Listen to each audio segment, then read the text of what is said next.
Bon, j'ai choisi de parler de Paché au début des années 70, c'est-à-dire le Paché d'avant son Baudelaire et l'autobiographie de mon père, pour deux raisons. La première raison, c'est que c'est à cette époque que je l'ai rencontré pour la première fois. Il se trouve que nous habitions tous deux Orléans. J'étais alors prof au lycée de Vierzon, mais j'en avais marre d'habiter Vierzon, alors j'avais préféré habiter Orléans. Et Paché enseignait le grec à Clermont-Ferrand. Et pendant l'année scolaire 1969-1970, pendant plusieurs semaines, nous avons pris le même train ensemble. Entre Fleury-les-Aubrais, Orléans, pour aller à Fleury-les-Aubrais, il y a une navette, et de Fleury-les-Aubrais à Vierzon, il y a 43 minutes, à l'époque, par le train Corail. Alors donc, c'était des entretiens dans un créneau de 43 minutes, une fois par semaine, mais je suis incapable de me souvenir quel jour. Nous avons eu de nombreuses conversations, j'en évoquerai brièvement la teneur, et puis dans un deuxième temps, je lirai avec vous une courte lettre que j'ai tapée, que j'ai fait distribuer, qui est un peu plus tardive, qui m'avait envoyée datant de 1972, et qui renvoie au séminaire de Barthes que je suivais à l'époque. Il y a d'ailleurs une erreur dans la note 2, ce n'est pas un séminaire de 71-72, mais de 70-71, mais peu importe. Alors la seconde raison tient à l'époque elle-même, c'est-à-dire la vie intellectuelle dans laquelle j'étais complètement immergé. À l'intention des plus jeunes d'entre vous, mais je n'en vois pas tellement, Non, tu parles de toi. Je rappellerai l'axe qui essayait de réunir psychanalyse, ethnologie, analyse littéraire et linguistique, les ébats d'un couple fameux, c'est-à-dire le couple métaphore-métonymie, en représentant vraiment la partie la plus visible. Je fréquentais avec assiduité à l'époque ces lieux idylliques qu'étaient le séminaire de Barthes depuis 1966 et celui de Lacan. Et quand j'avais encore un peu de temps, parce qu'en plus je faisais mes heures au lycée, il fallait bien que je gagne ma vie, je fréquentais les réunions du CERFI où Félix Guattari élaborait ce qui allait devenir l'anti-Oedipe. Et j'entendis pour la première fois un mot qui me transporta de plaisir, qui est le mot triangulation. Vraiment, ça m'a fait beaucoup penser et frémir. Alors, c'est évidemment de tout cela que je parlais avec Paché, donc dans ce train Corail. Et je ne peux expliquer l'intérêt qu'il m'accordait que parce que j'étais l'interprète enthousiaste, et enthousiaste vraiment au sens très fort du mot, l'un des interprètes des grands airs à la mode. Je me suis rapidement rendu compte que Paché y était pas totalement, mais presque entièrement étranger. Envers les célébrités de l'époque, Pierre avait une attitude réservée, qui n'était pas franchement hostile, mais il n'était qu'hostile qu'à une chose, c'est la sémiotique. Alors là, la sémiotique, la théorie du récit, tout ça, il ne pouvait pas supporter. D'ailleurs, pas avec les arguments qu'il donnera plus tard dans Conversation à Yassy, où la sémiotique, chez les profs des pays de l'Est, fait bon ménage avec une certaine servilité au régime. Je n'ai pas entendu à cette époque-là cet argument de sa bouche.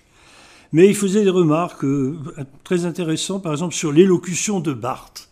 Il avait remarqué la manière qu'avait Barthes d'attaquer très fortement la phrase et la mélodie de la phrase de Barthes.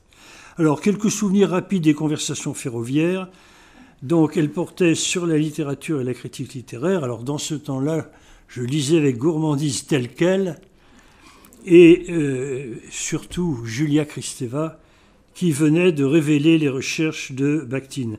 Alors, Pierre m'écoutait plutôt avec bienveillance, une bienveillance un peu amusée, mais il était très curieux de tout ce que je lisais et de tout ce que j'écoutais. Très attaché à la précision des mots, des formulations, il n'aimait pourtant pas le maniement des concepts. Je l'ai souvent entendu plaisanter sur la phrase de Canguilhem, que Patrick Auchard connaît très bien, et qui était en exergue des cahiers pour l'analyse, travailler un concept, ploum ploum tralala, tu continueras la phrase. Il admirait beaucoup les mythologiques de Lévi-Strauss. Nous avons parlé aussi, alors beaucoup de Flaubert, parce que là j'étais en plein travail sur Flaubert. Je croyais avoir à l'époque une idée originale, enfin avoir été le premier à voir à constater l'extraordinaire brièveté d'un certain nombre d'alinéas chez Flaubert. Et ça l'a beaucoup intéressé. Bon, après, j'ai découvert longtemps après que la critique du 19e siècle, la nommée Hennequin, l'avait déjà remarqué. Et Proust. Alors, pour Proust, nous nous entendions un peu moins. Moi, j'avais bien aimé le livre de Deleuze, qu'il détestait absolument. J'ai toujours entendu Paché dire que c'était un livre faux. J'essayais de justifier, je me souviens, tout un trajet, pourquoi dans la recherche, le traitement de l'espace m'intéressait plus que le traitement du temps. Alors ça, c'est une affirmation paradoxale. A post-snob, je le confesse.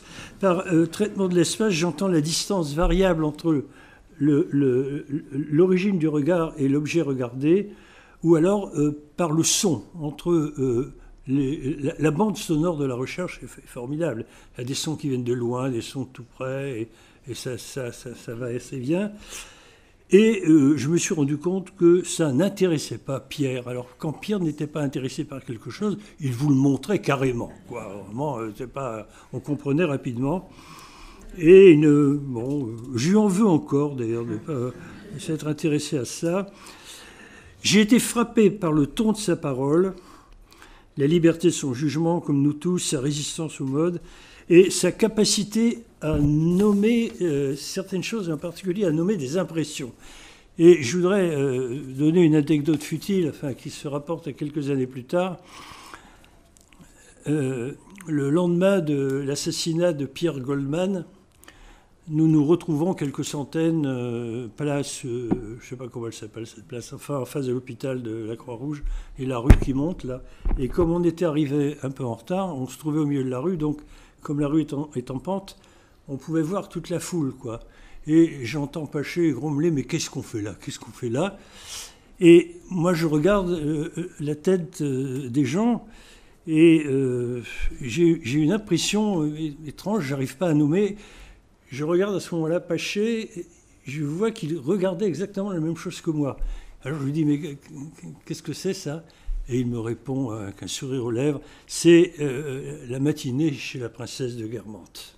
Voilà, tout Paché, je crois, dans cette remarque. Pour la première fois, je l'entendis parler de revues dont j'ignorais jusqu'alors l'existence. Je n'avais jamais entendu parler des Cahiers du chemin. Je n'avais jamais entendu parler du Nouveau Commerce.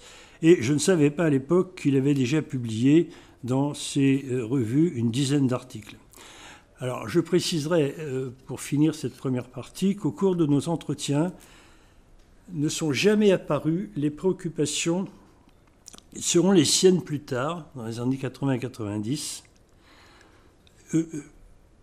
soit parce que je n'étais pas le bon interlocuteur, ça c'est tout à fait possible, soit alors, et là je poserai la question, mais je n'ai pas la réponse, parce que ces préoccupations n'étaient peut-être pas à ce moment-là les siennes, ou en tout cas pas aussi essentielles pour lui. Je ne sais pas, je ne peux pas répondre.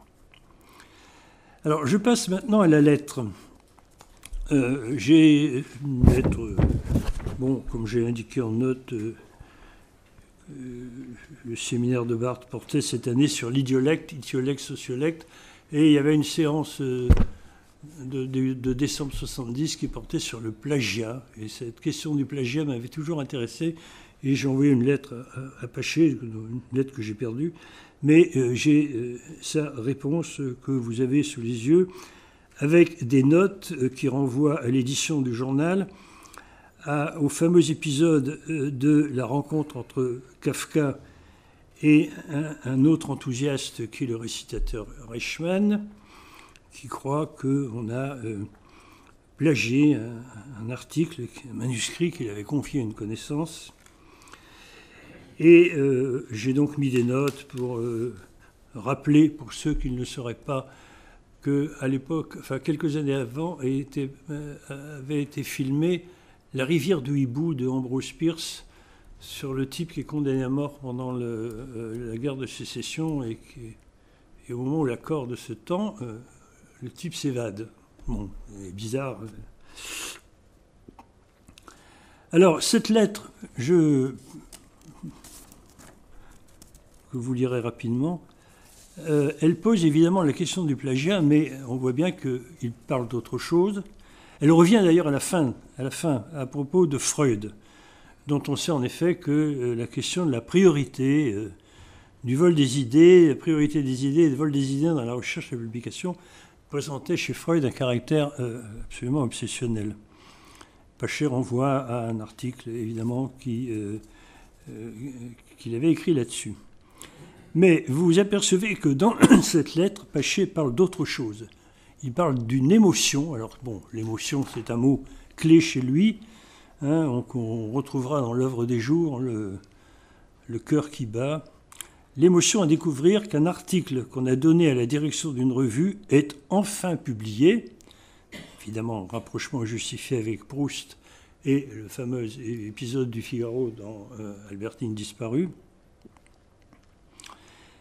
Mais aussi l'émotion à découvrir qu'on ne l'est pas, éventuellement, alors qu'on s'attendait à l'être. Je crois que cette question, serais-je publié ou ne le serais-je pas, devait préoccuper Paché dans ces années-là. Il me semble qu'on en trouve encore un écho dans le livre De quoi j'ai peur, publié dans la collection de Lambrix. Alors, la phrase qui m'arrête, c'est « violence qui s'habille de pensées différentes, de même lorsque ». L'analogie des exemples qu'il énumère n'est pas évidente.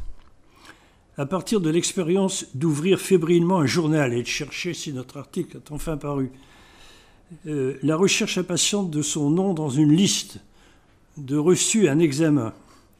Cet exemple réapparaît dans l'œuvre des jours, page 27. Le supplice rapporté par le prince Mychkine dans l'Idiot, c'est-à-dire un simulacre d'exécution dont on rappelle qu'il fut infligé à Dostoïevski lui-même. Enfin, le rapprochement avec le court récit d'Ambrose Bierce, La rivière de hibou, je trouve que l'analogie n'est pas absolument évidente. Cette liste d'ailleurs reste ouverte. Chacun d'entre vous pourra y ajouter une situation. Le point commun, affirme Paché, le caractère littéraire de ces situations, l'expérience violente de l'irréversibilité du temps. Bon, irréversibilité du temps, à l'époque, ça fait tout de suite penser à Jankélévitch. Je ne sais pas si Paché lisait Jankélévitch, je n'en sais rien. Il l'avait probablement lu, en particulier L'irréversible et la nostalgie.